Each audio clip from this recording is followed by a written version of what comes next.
What is up? How's it going? It's RazzyNZ here. Hope you're having a fantastic day. Hey, we just got some news from Blizzard about new cards. Well, cards moving out of Classic into the Wild.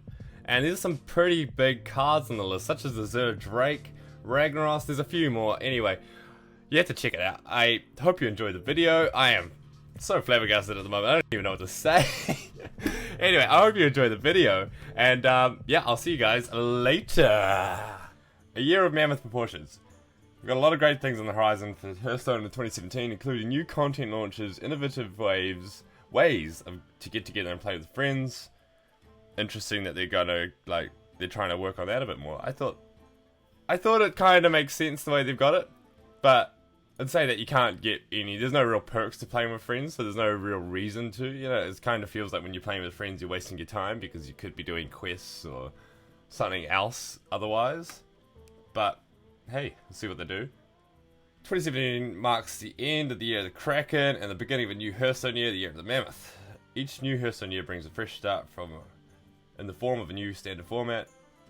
Once the year of the Mammoth officially begins with the first major expansion 2017 block. Yes, Black Rock Mountain, the Grand Tournament, and League of Legends, League of Explorers cards will become exclusive to Wild. Certain cards from the Classic set will become exclusive to the Wild format. These cards will be added to the new Hall of Fame set, which will also include cards that are currently in the Rewards set. So they're not even going to get moved out, they're just going to get moved to the Hall of Fame. Here we go. The first 3 of the 6 classic cards that will be added to the Hall of Fame set are powerful neutral cards that show up in many decks to reduce the chance of new cards having an impact.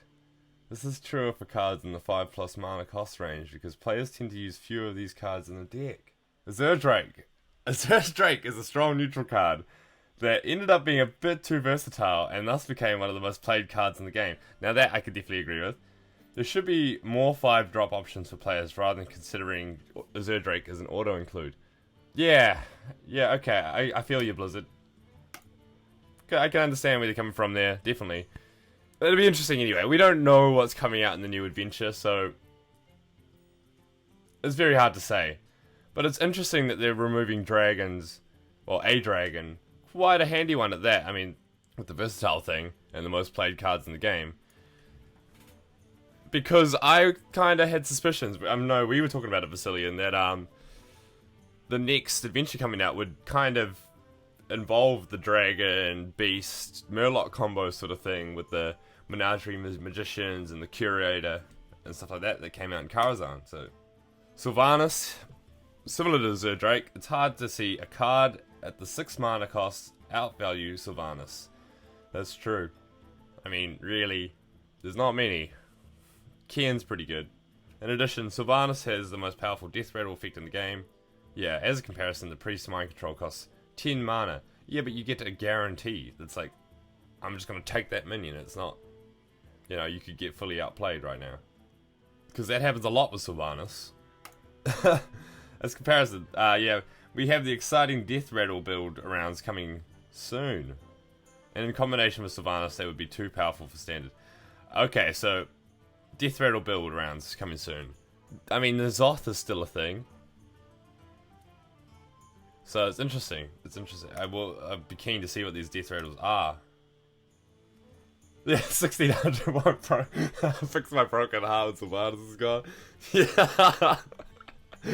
Oh no. My love. Goodbye, my lover. Goodbye, Sylvanas. You've been the one. Fucking stealing 1-drops from my enemies. That's what always seems to happen to me. This is the crazy one though. This is the #1 legendary and has been for a long time. Like, this is a big move for Blizzard to move Ragnaros out. Holy crap. And Ragnaros the Light Lord will be out too, so. Ragnaros is heavily played in both control and mid-range decks, that's true, and even shows up as a finisher in certain types of aggro decks, that's also true. His high immediate value and strength at the 8 mana cost made the decision during deck building, is this 8 mana minion better than Ragnaros, rather than, is this 8 mana minion the best choice for my deck type? That's also true. Really, if you're running a minion of 8 drop or more, like, Ragnaros does come to mind, you know, it's like, should I be using this or should I be using Rag if I want to be putting a 8 drop minion in? Dozens of cards in the 7 to 9 mana range you never saw play because Ragnaros was always the easy choice in that range. And some decks only want to run one high cost card. Also true. And here's the class cards. Power Overwhelming. Power Overwhelming allows for an extremely mana efficient minion trades. That's so true.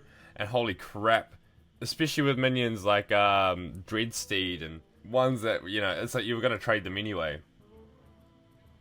Keeping this card exclusive to WoW will prevent some crazy combinations despite damage. Warlock decks also tend to use lots of classic cards, so the decks changes less when the new expansions release. Yes, that's true. This change will help increase the variety of cards in Warlock decks over time. Yeah, no, that's good, because I do feel like Warlock is a little bit... I don't know. There's not much versatility in the way you can play it. Unlike Warriors and Shamans, where you've got aggro as and quite like heavy control decks.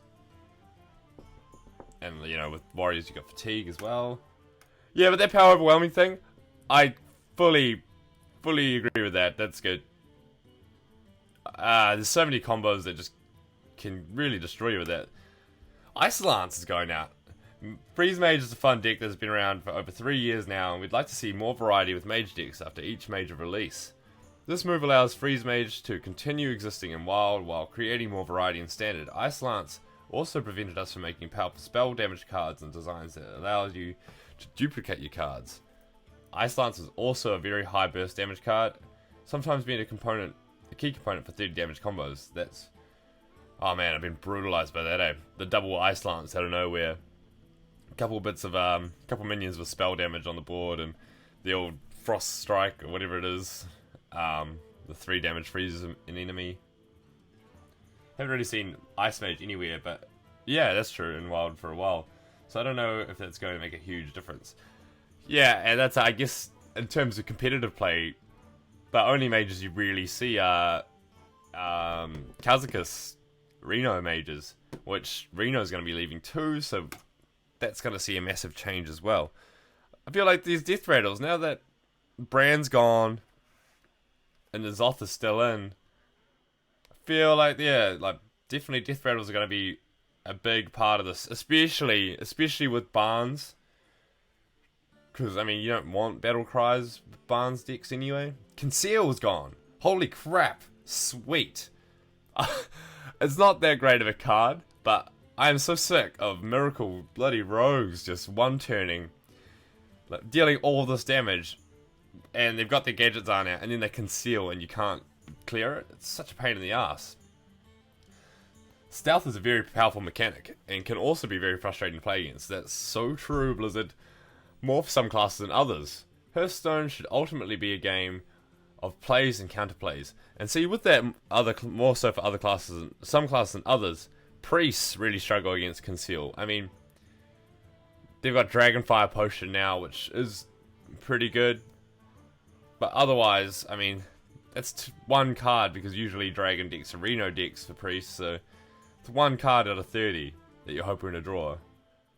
And Conceal, Hearthstone should ultimately be a game of players and counterplays, and Conceal makes it increasingly more difficult for other classes to interact with rogue minions as time goes on. We considered promoting Gadget Design Auctioneer to Wild instead. Wow. But in the end, we decided to move Conceal because Auctioneer has proven to be one of the most skill-testing cards in the game. We think the power level of Auctioneer decreases with this change, and games where Auctioneer is played will be a bit more interactive. I agree with that. I don't think Auctioneer is OP apart from with Rogues, because, I mean, there's the Auctioneer and Fandral combo as well, which is a little bit of a pain. But the fact is that they can't really play Auctioneer and Fandral and then play a whole bunch of cards as well, although they can with Innovate. But not too many at least, so you should be able to clear the board next turn. We wanted to allow players to disenchant classic cards that are being added to our Hall of Fame set for full dust refunds. But then that felt that incentivizing players to dust their cool Wild cards was counter to our goal of making Wild awesome. So instead we're going to just to give you the dust, and you can keep the cards. Up to the maximum number of cards you can put in a deck. We will give you the full dust value of any cards that you have that are being added to the Hall of Fame set. Yes, that means if you have at least one golden Ragnaros, you'll get 3,200 dust. The dust will be automatically awarded upon login once the Year of Mammoth begins. Holy shit! Okay, well that changes my whole opinion on everything. Ragnaros, goodbye.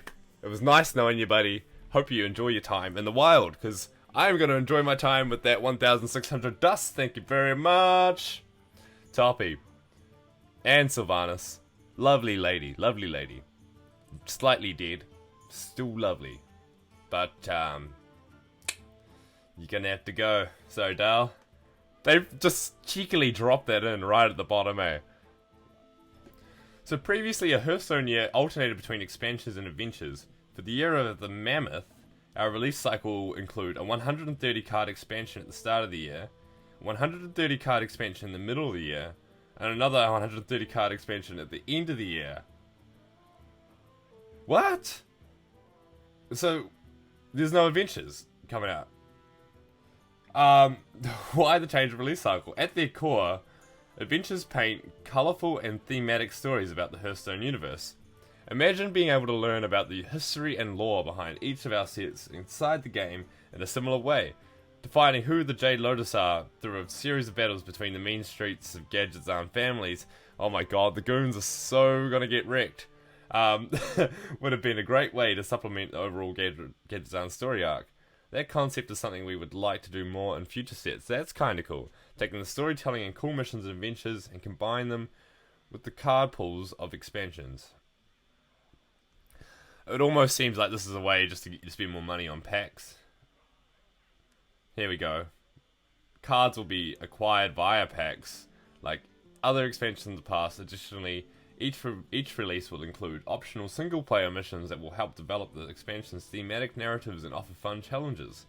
Holy crap! That is huge! Holy crap! I didn't even realize that's the Warden! Login rewards aren't the only things we're offering to get players excited for the Year of the Mammoth. A new Hearthstone hero approaches the tavern. The new rogue hero, Maeve Shadowsong, has emerged from the shadows, eager to become part of your Hearthstone collection. After 10,000 years of tolerating bad, you are not prepared jokes from Illidan.